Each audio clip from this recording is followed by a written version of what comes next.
Well, today is day number, I believe, number 15. Let me double check.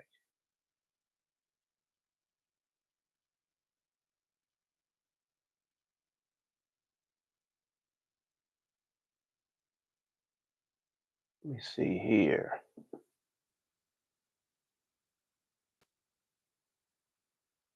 Number 16. Wow, day number 16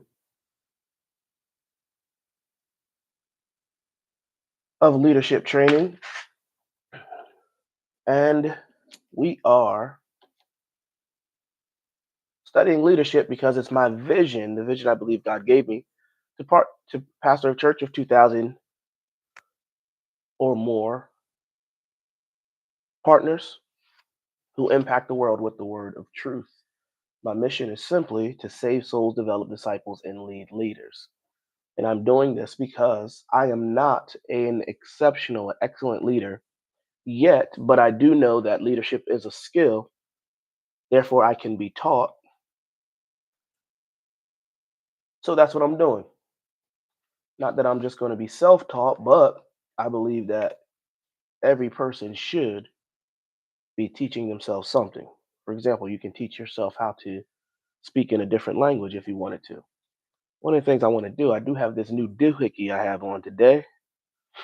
I want to see if it's working. So let me see here.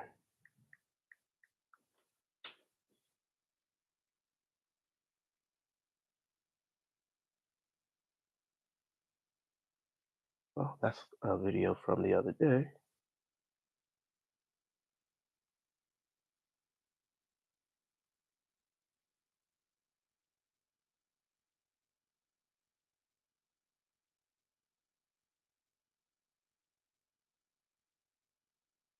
I'm looking at my thing. And lead leaders.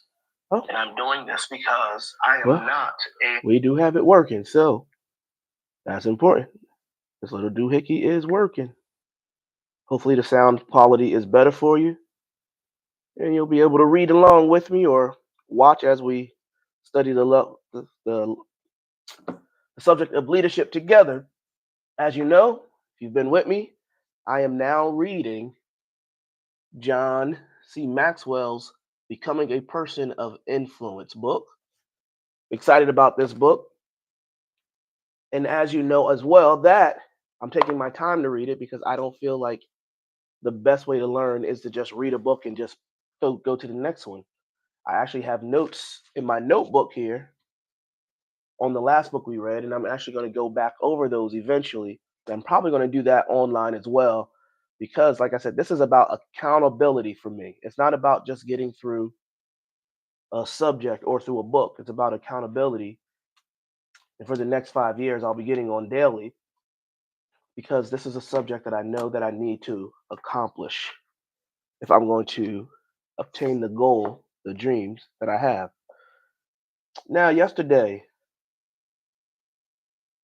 we ended talking about the three truths about integrity.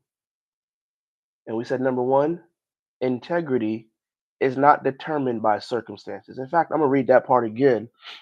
Oh, wait, no, we got further than that. I believe we left on number two. Integrity is not based on credentials. Let me write that down.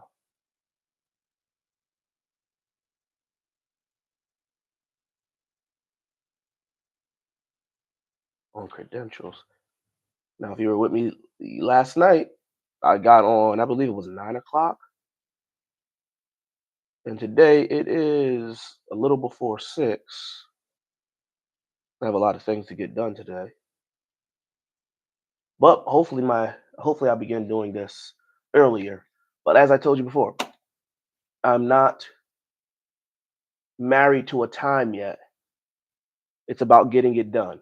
About getting it done. I believe for me the one of the best ways for me to do something, especially if I want to implement something new into my life, is to just begin doing it and then structuring it later. Because I've learned with me, I said if I try to structure something at first, Instead of just doing it, sometimes I'll put it off and I'll procrastinate. And I don't want to do that where this is concerned. I want to jump in and then I can put structure on it after it's a habit. And then that can be the second habit that I make. First habit is just start doing it. So I believe somebody calls it habit stacking. Habit stacking. So first, I'm just going to start doing it every day. For example, my next thing now is to eat. I mean, what is it? I think it's to start going to the gym every day now too. Every day, go to the gym for 1 hour. And when I start saying every day, I mean every day, no matter what day it is. It's a non-negotiable. In fact, I call it my 5 non-negotiables. So I have 4 of them right now. So be praying about it because I haven't started them all yet, but I will eventually. So this is one: study leadership for 1 hour, work out for 1 hour. Now I'm gonna do read the Bible for an hour. That's one I'm gonna do. Pray, and that's pray in tongues for an hour. I believe in being filled with the Holy Spirit. And I have another one. I have a slot for one more thing that I'm going to do every day. Um, Thinking about prepping my meals every day. I think that might be the fifth one, but I've left that open right now. So 5 non-negotiables. You gotta have. I don't know if you can see them. The light won't let me put it on here. Oh, you can't see it. Wow, I didn't know you can't do that. Or I could be able to throw it on the screen. So 5 non-negotiables. You have to have your non-negotiables.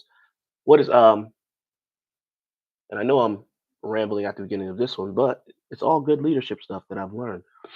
I've I learned from John C. Maxwell in another book. It talks about the rule of five, I believe, where you do 5 things every day. You're not trying to do them for like 8 hours a day. You pick a reasonable time. Like I could do this for a half hour a day, but I just think an hour a day right now is the best time for me. And then you just do it every day, 1 hour. As you see, as soon as the hour's over, I'm done. Then I jump back on it the next day. What has happened already? We're in 16 days. We've already read one book. I already have a book full of notes, a notebook full of notes, and I'm now starting on my second book in 16 days. That's just consistency. Discipline, a major key of discipline is consistency. A major key of self-discipline is consistency.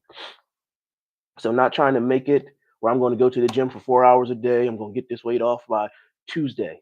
No, it's a lifetime. It's a lifestyle change. It's a new habit that you create, and that's what I'm working towards in my life because I want to be the person. I will be. I am. I am actually. I am. That's why we got to start saying it by faith. I am the person that can lead 2,000 plus people. In fact, yesterday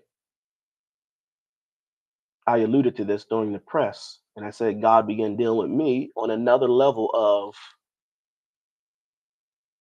um, of confidence in who He made me, and He gave me the idea in my heart. He says, "You are made for the world." I like that word. I think what came to my mind. You are made for the masses. I have that talent. You have it as well, where you're made to impact the lives of thousands, millions of people. And you have I being so I'm starting to renew my mind on that. That's the next thing the Lord put in my heart. Remember that early the year, it was rejection. So I dealt with that. Commitment, getting on every day, doing this, and we're about to do some transitions where our online stuff is concerned. So be looking out for that. But this is all very important. Okay, let's start at number two again. It says integrity is not based on credentials. In ancient times, brickmakers, engravers, and other artisans used a symbol to mark the things they created to show that they were makers or the makers. That symbol that each one used was his character. The, va- excuse me. The value of the work was in proportion to the skill with which the object was made, and only if the quality of the work was high was the character esteemed. In other words, the quality of the person in his work gave value to the credentials. If the work was good, so was the character. If it was bad, then the character was viewed as poor. The same is true today for us. Character comes from who we are, but some people would like to be judged not by who they are, but by the titles they have earned or the positions they hold, regardless of the nature of their character. Their desire is to influence others by the weight of their credentials rather than the strength of their character. But credentials can never accomplish what character can. So let's look at some differences between the two. Another thing that I'm accomplishing here that I wasn't planning on accomplishing is becoming a better speaker, a better communicator. In my opinion, John C. Maxwell is an exceptional communicator. So, reading his book aloud not only helps me to be a stronger reader, but it helps me to be a better communicator because I'm listening to how he formulates words, I'm listening how he patterns his sentences, and you automatically, I mean, your body's like a computer. You download whatever you see, whatever you engage in, you download it. You download it. For example, people who have taken drugs, the reason why they keep going back to the drug is because they downloaded that feeling on the inside of you, on the inside of them. So now they're drawn to that drug. People who are addicted to like pornography, the reason they go back to it is because they downloaded the feelings that you get from engaging in that type of activity. Reading, everything works this way. Reading good books, the television shows that you watch, the podcast that you listen to, those all those things, you download them into you, and you begin to think on them, and you begin to act on them in your life. This is why it's so important to guard what you watch and what you hear. So let's look at the difference between credentials and character again. Credentials are transient, meaning that they are not permanent. They are fluctuating. They're different. Character is permanent. Credentials turn the focus to rights. Character keeps the focus on responsibilities. Credentials add value to only one person. Character adds value to many people. Credentials look to pass the compliment. It's early. Looks to pass accomplishments. Character builds a legacy for the future. Credentials often evoke jealousy in others. Character generates respect and integrity. Credentials can only get you in the door. Character keeps you there. No number of titles, degrees, offices, designations, awards, licenses, or other credentials can substitute for basic, honest integrity when it comes to the power of influencing others. Let me write that down. That's a good one.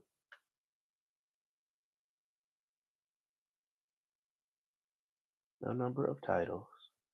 And also, what it does, it when you read or whatever you watch and put into you, it shapes your philosophy. It shapes the way you think, the patterns of thinking that you have. As one person would say, your paradigm. And you can shift your paradigm. You can shift your patterns of thinking by reading different books. You can begin to think of yourself as more intelligent by reading intelligent books. You can make read books by thinkers and you become a thinker. Read books by people who are good with finances and you become good with finances. It's inevitable if you make a decision that you're going to be committed to it and you're going to do what it says. This is why becoming a great leader is my goal because I know I cannot accomplish God's plan without it. So, committing to this, it seemed like a daunting task initially. Like, man, you're going to do this every day for an hour. Then I read John Maxwell, and he says he's been doing it an hour a day for decades, and I've been doing it for a matter of days. But it's a habit. It becomes a habit. For example, I can see it starting to formulate in me already because this morning, as soon as I woke up, I was like, okay, let's get down there to the office and let's do this. Let's get this done because because I know I have a lot of things to do today. I can't put it off, and it might become part of my morning routine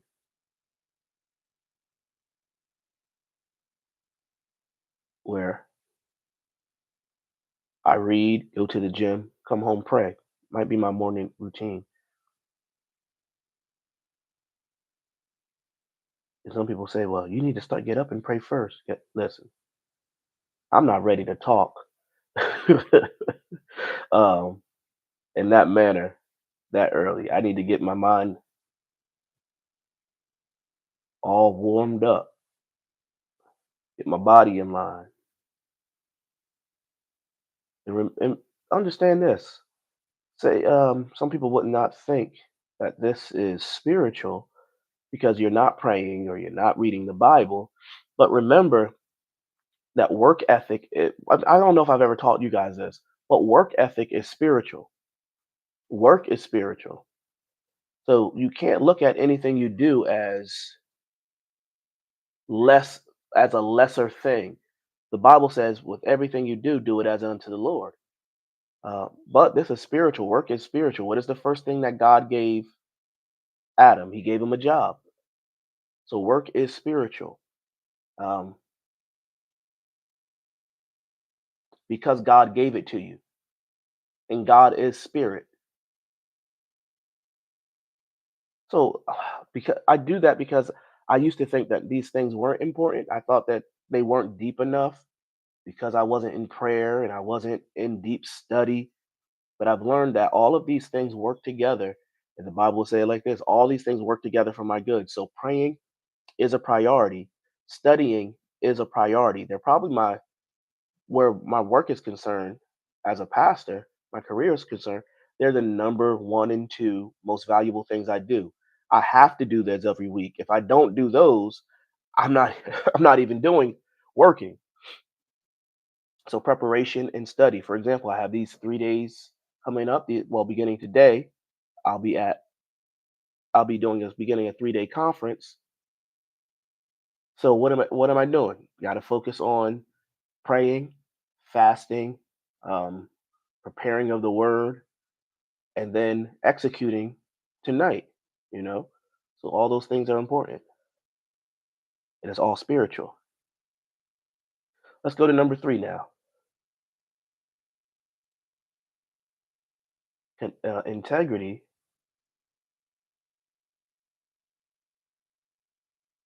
is not to be confused with reputation. A good one. Some people mistakenly emphasize image or reputation.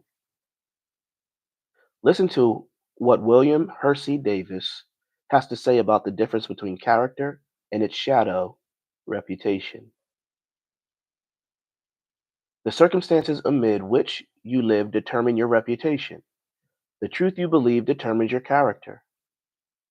Say that again. The circumstances amid which you live, the circumstances amid which you live determine your reputation. The truth you believe determines your character.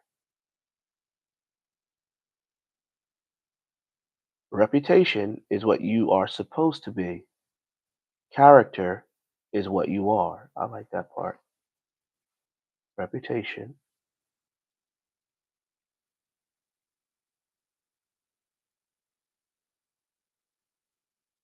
is what you are supposed to be.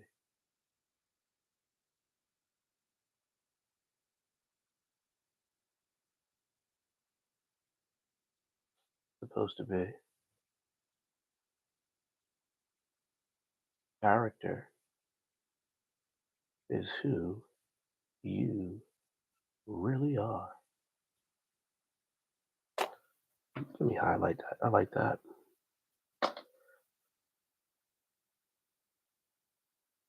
I like they say, put your best foot forward. I just believe being your best foot, I guess. Just be your best foot, and then you can just move forward. Reputation is the photograph, character is the face. Reputation comes from one, I mean, reputation comes over one from without. Well, comes over one from without. Character grows up from within. Reputation is what you have when you come into a new community. Character is what you have when you go away. Wow, that was a good one. Your reputation is made in the moment.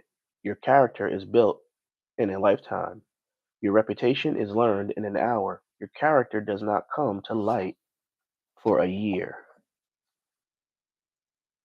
Reputation grows like a mushroom. Character lasts like eternity. Reputation makes you rich and makes you poor. Character makes you happy and makes you miserable or makes you miserable. Ooh, let me give that.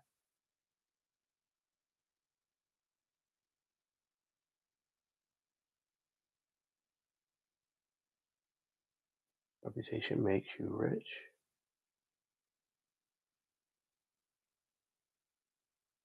or poor.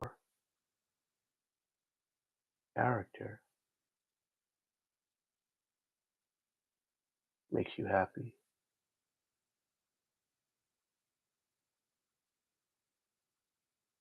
or miserable.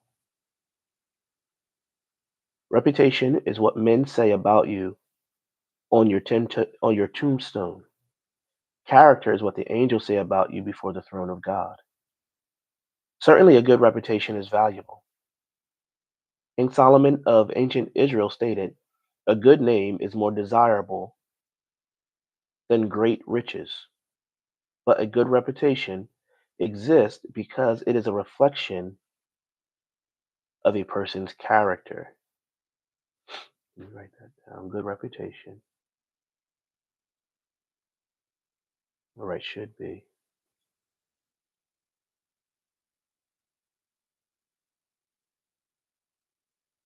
be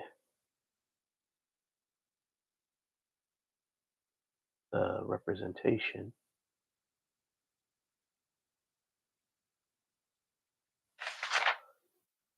of your character.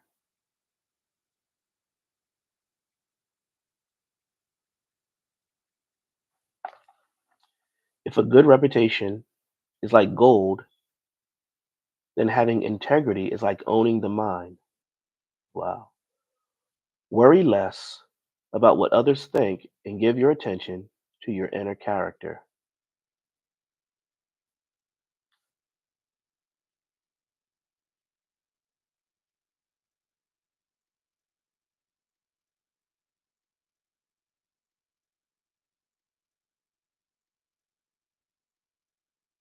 I wrote, don't worry about reputation, focus on character.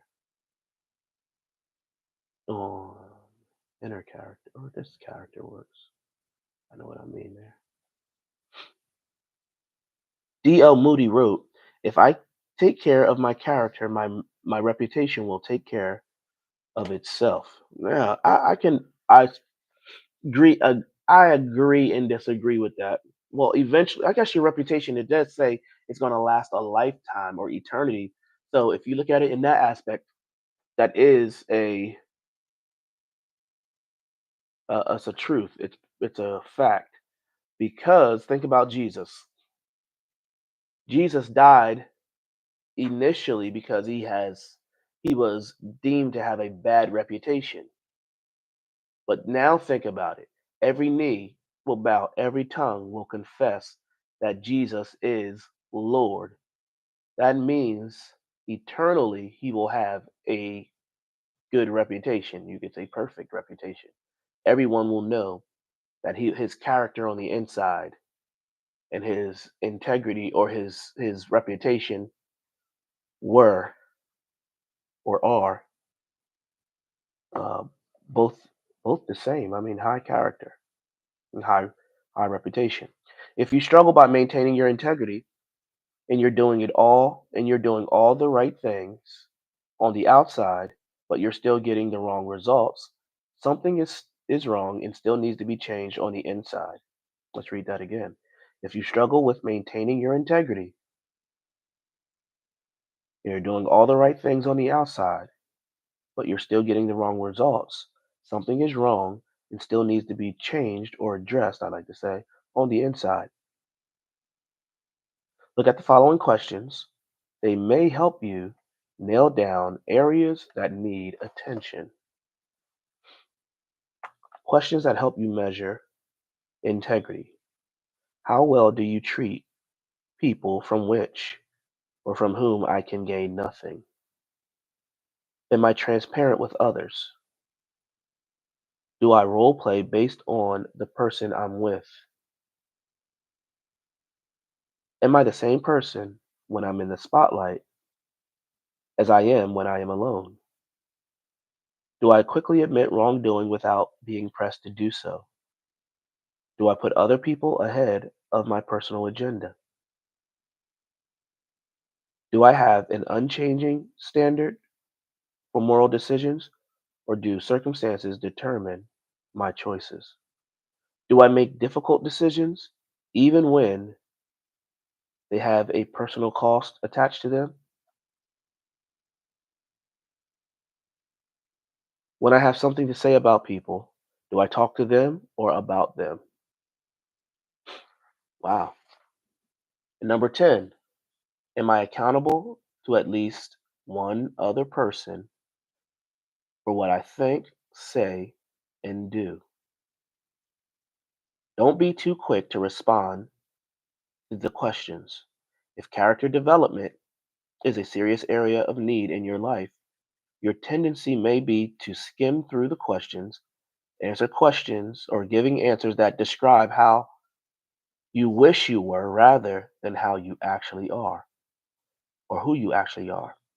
Take some time to reflect on each question, honestly considering it before answering. Then work on the areas where you are having the most trouble. Remember this: many succeed momentarily by what they know, some succeed temporarily by what they do, but few succeed permanently by what they are. Man, that is another quote. I could really just, I should, I could just go right down the whole book and just highlight everything. But let's continue. Hopefully, the sound is better today. I do have this mic I'm working with uh, that I found on YouTube. I mean, not YouTube, on Amazon, so that I could be able to communicate without the static. I got a letter the other day or a note from my trusted partner, my wife, saying that there's a lot of static online on where this laptop is concerned. Um, and this is the primary way right now that I teach on YouTube. I probably will eventually switch over, but I was like, I don't want a bunch of static. I don't want people to have a bunch of static. I want to be able. Sound is good. Thank you. Thank you.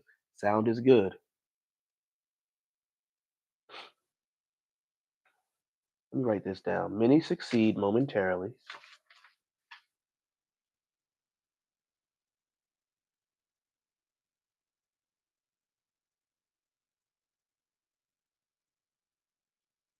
This could be another one I put up on the wall. By what they know. You know, all I really want is the. But we'll keep going. We'll keep going. By what they know,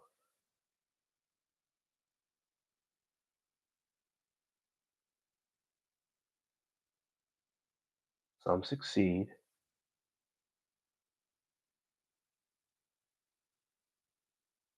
temporarily.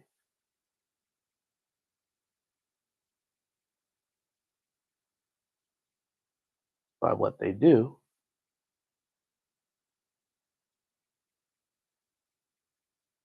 you succeed permanently.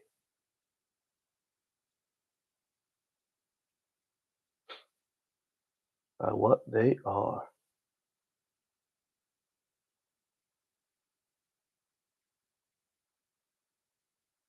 All right, let's continue.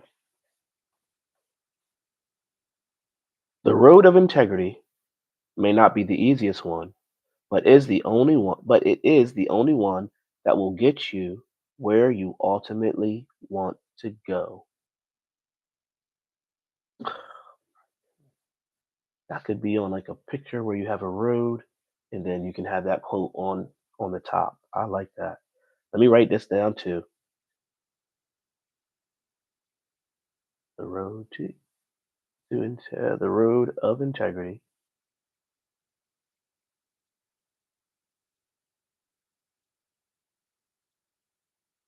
may not be the easiest one,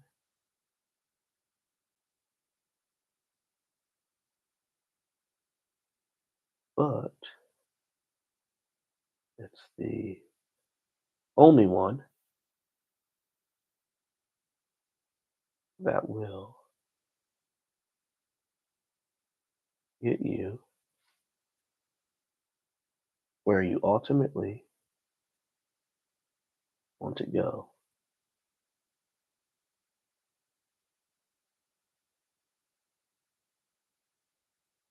There it is. Integrity is your best friend. The esteemed 19th century American writer Nathaniel Hawthorne offered this insight. No man can for any circumstance or consider see, woo. No man for any considerable time, no man can for any considerable time wear one face to himself and another to the multitude without finally getting bewildered as to which is the true one. Anytime you compromise your integrity, you do yourself an incredible amount of damage. That's because integrity really is your best friend. It will never betray you or put you in a compromising position. It keeps your priorities right. When you're tempted to take shortcuts, it helps you to stay the right course. When others criticize you unfairly, it helps you keep going and take the high road of not striking back. And when others' criticism is valid, integrity helps you to accept what they say, learn from it, and keep growing. Abraham Lincoln once stated, "When I lay down the reins of this administration, I want to have one friend left, and that friend is myself." Wow, I like that quote. You could almost say that Lincoln's integrity was his best friend while he was in office because he was criticized so viciously. Here is a description of what he faced as explained by Donald T. Phillips. Abraham Lincoln was slandered, libeled, and hated perhaps more intensely than any man who has ever run, whoever any man ever to run for the nation's highest office. Now I have to look up this word libel because I libelled maybe I gotta see. I've never I don't know if I've ever well I've read this book before, but I don't think I've looked it up.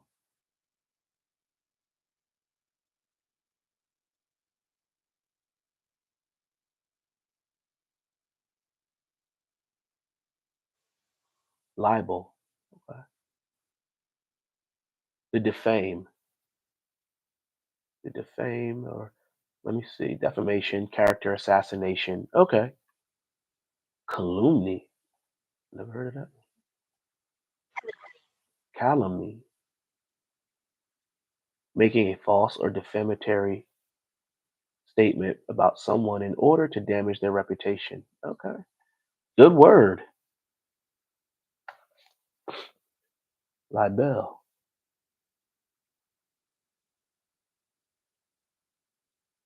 So Abraham was slandered, libeled, and hated perhaps more intensely than any man ever to run for the nation's highest office.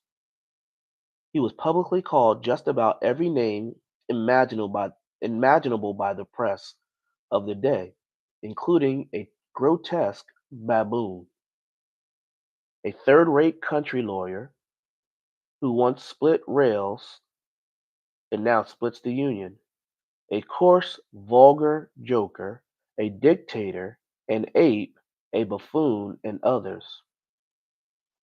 The Illinois State Register labeled him the craftiest and most dishonest politician that ever disgraced an office in America. Severe and unjust criticism did not subside after Lincoln took the oath of office, nor did it come only from Southern sympathizers. It came from within the Union itself, from Congress, from some factions within the Republican Party, and initially from within his own cabinet. As president, Lincoln learned that no matter what he did, there were going to be people who would not be pleased. That's what I've been talking about pretty much during the press. I've been saying that you are never going to be perfect to people. So the only person you can, because why? Why are you never going to be perfect to people? Most people are self-serving. They only, and everyone looks at things from their point of view. But God, He is perfect. I mean, He's undivided. And then He sits high and looks low, so He sees the entire picture. He sees what you're saying. He sees what your friends are saying. He sees what your enemies are saying. He sees what everybody is doing, and He can judge it correctly because He's perfect. He sees every side of the story. Um, so He's undivided. So hopefully we can understand that. It says, through it all, Lincoln was a man of principle, and as Thomas Jefferson wisely said, God grant that men of principle should be our principal men. Mm, okay, let's keep going. Integrity is your friend's best friend. Integrity is your friend's best friend. Integrity is your best friend, is also one of the best friends that your friends will ever have. When the people around you know that you're a person of integrity, they know that you want to influence them because of the opportunity to add value to their lives. Say that again. When people around you know that you're a person of integrity, they know that you want to influence them because of the opportunity to add value to their lives. They don't worry about your motives. Wow, that's a good one.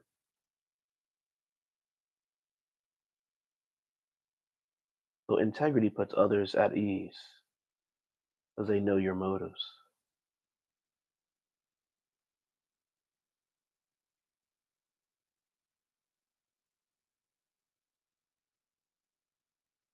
Because they know your motives are pure,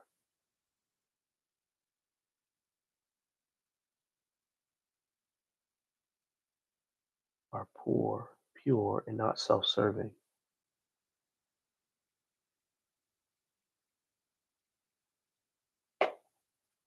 Recently,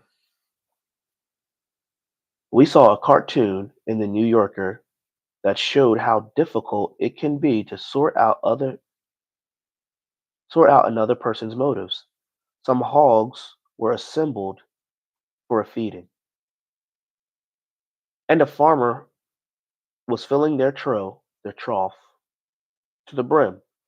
One hog turned to the others and asked, have you ever pondered why he's being so good to us? A person of integrity influences others because he wants to bring something to the table that will benefit them, not put them on the table to benefit himself. Very good, very good.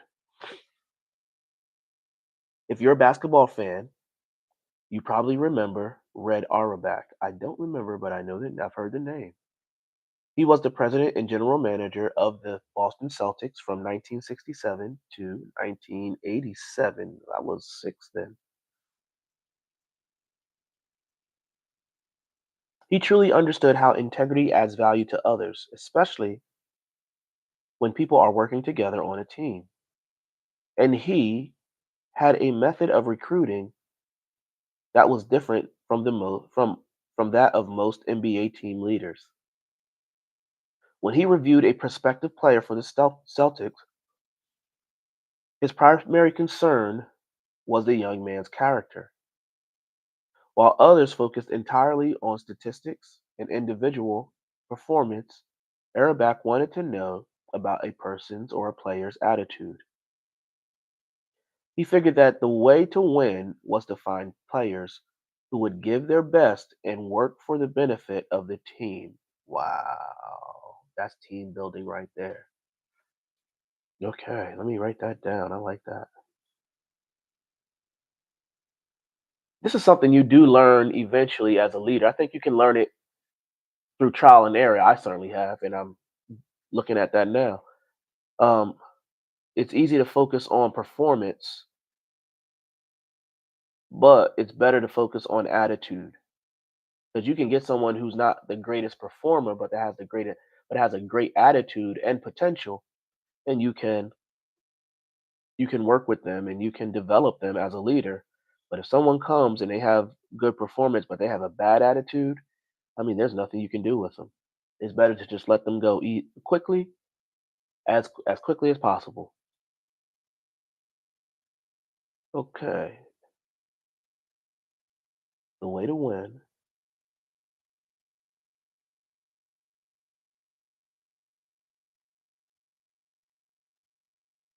was to find, I'm gonna say people, is to find people who give their best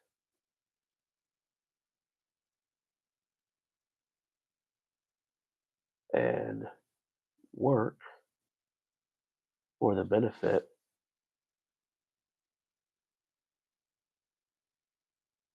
of the team. Players who had outstanding ability, but whose character was weak or whose desire was to promote only themselves were not really assets. What comes to my mind is, and I'm not saying I don't know this person personally, so I can't judge their character entirely, but I grew up and I admired,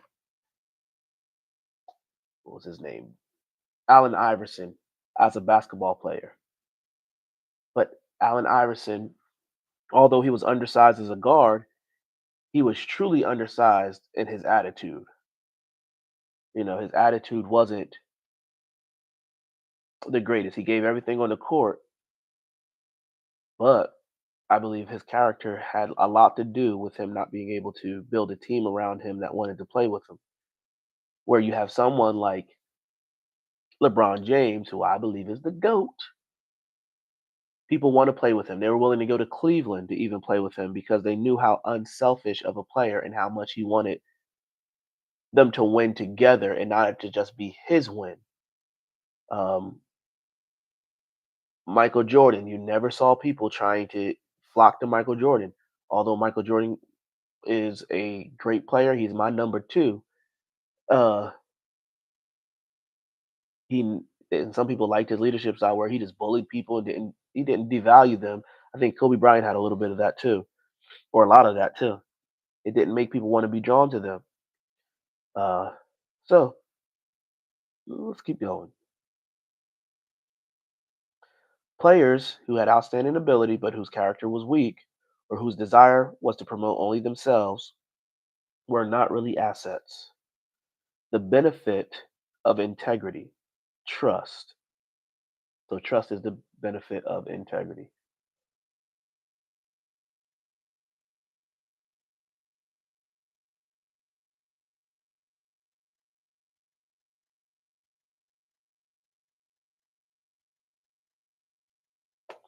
Bottom line, when it comes to integrity, is that it allows others to trust you. And without trust, you have nothing. Trust is the single most important factor in personal and professional relationships. It is the glue that holds people together. and it is the key to becoming a person of influence. Trust an increasingly rare commodity these days. People have become increasingly suspicious and skeptical. Bill Kynes expressed the feeling of a whole generation when he wrote, "We thought we could trust the military, but then came Vietnam. We thought we could trust the politicians, but then came Watergate. We thought we could trust the engineers, but then came the Challenger disaster. We thought we could trust our brokers, but then came Black Monday. We thought we could trust the preachers, but then came PTL and Jimmy Swaggart. So who can we trust?" At one time, you could assume that others would trust you until you gave them a reason not to. But today, with most people, you must prove your trustworthiness first. That's what makes integrity so important if you want to become a person of influence. Trust comes from others only when you exemplify solid character. All right, let's keep going. We got about 13 minutes and 30 seconds left, so let's jump into this a little more. People today are desperate for leaders. Oh, wow. Let me write that down. All caps. People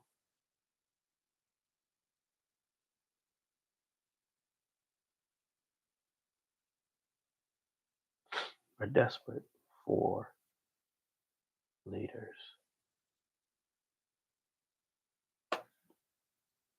But they want to be influenced only by individuals they can trust, persons of good character. If you want to become someone who can positively influence other people, you need to develop the following qualities of integrity and live them out every day. Number one, model consistent consistency of character. See what you mean here. Model consistency of character. Solid trust can develop only when people can trust you all the time. If they never know from moment to moment what you're doing or going to do, the relationship will never deepen to a confident level of trust. Number two, em- employ honest communication. Employ honest communication.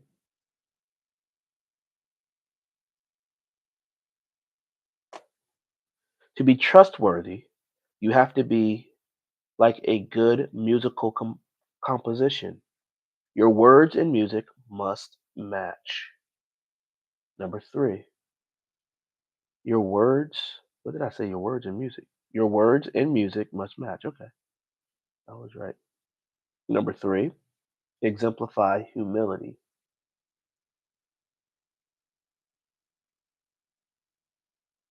Humility here. People won't trust you if they see that you are driven by ego, jealousy, or the belief that you are better than you are or they are.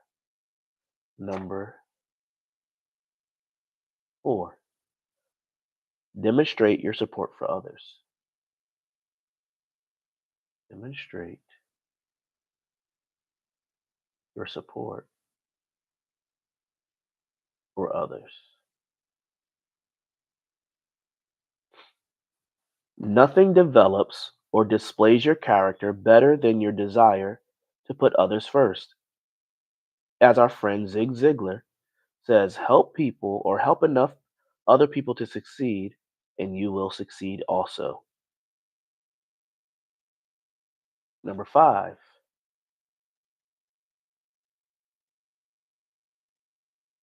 fulfill your promises.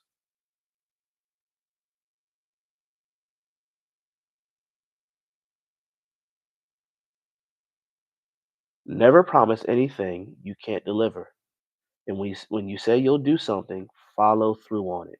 A sure way to break trust with others is to fail to fulfill your commitments. Number six, embrace an attitude of service.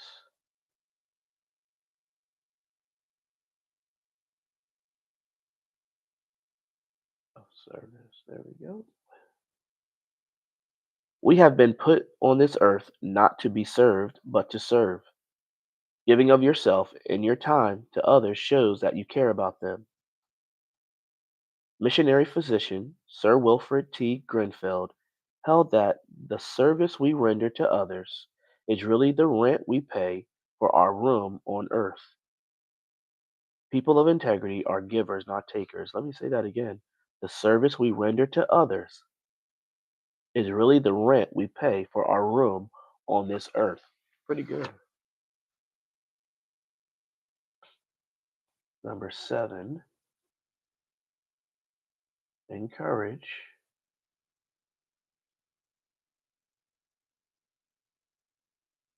two-way participation with the people you influence.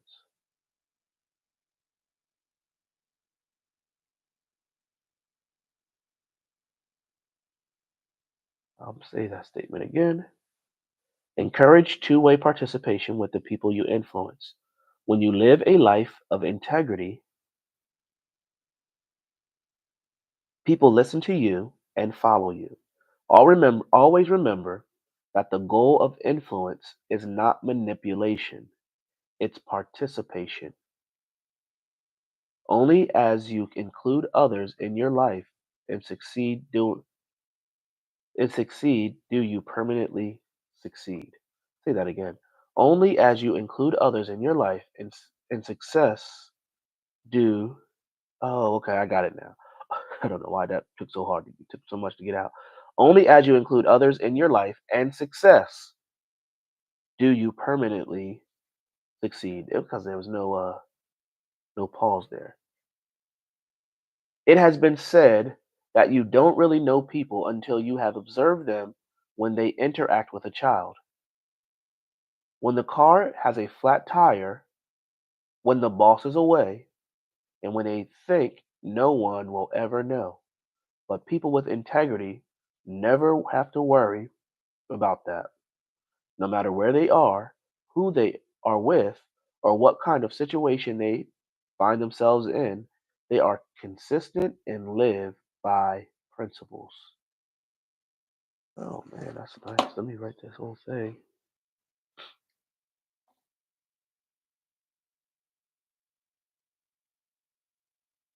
That was a good paragraph.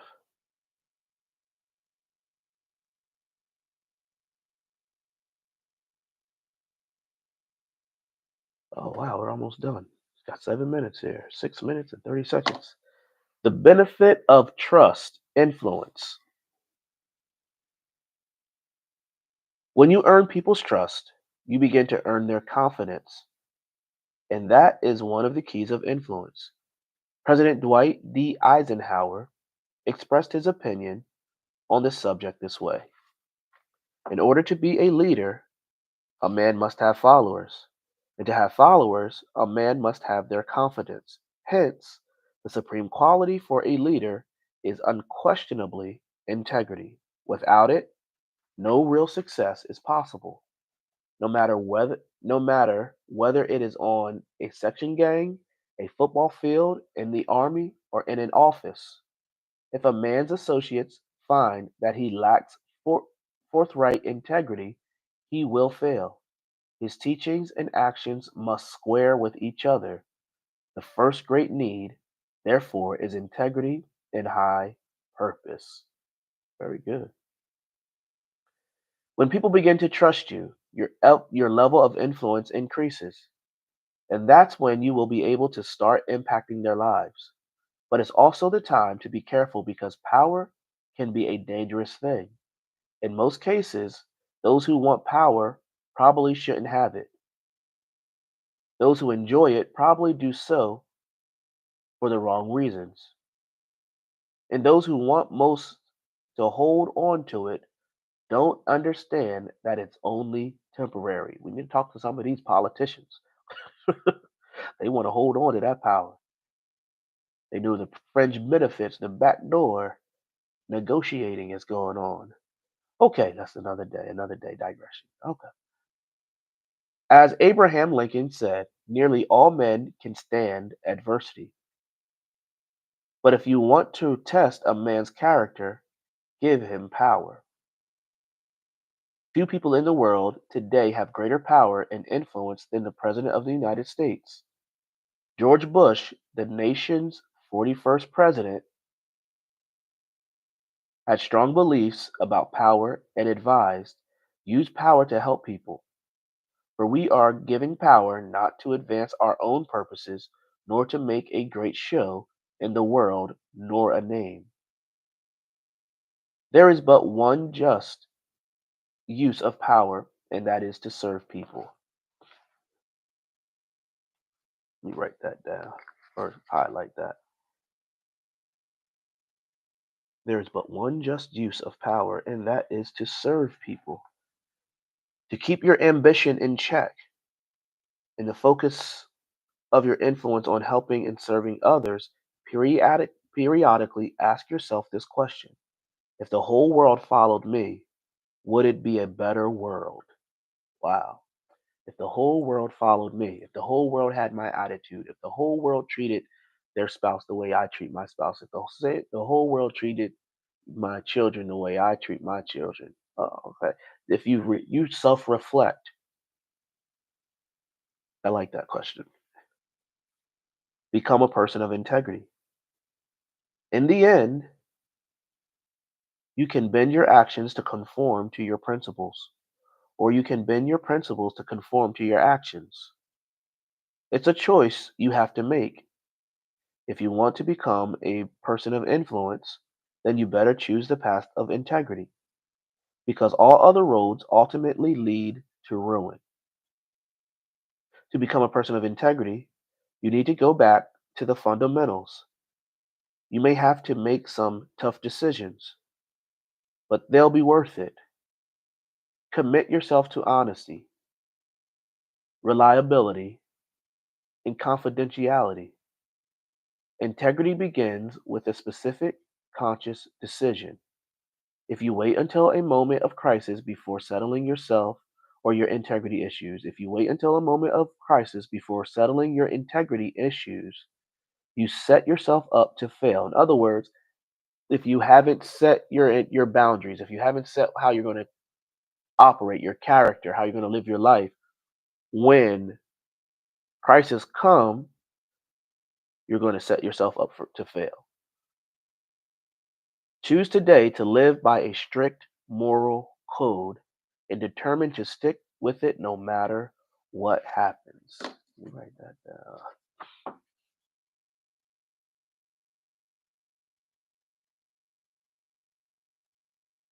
To stick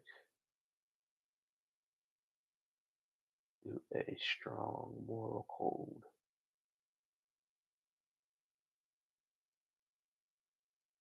What's your moral code?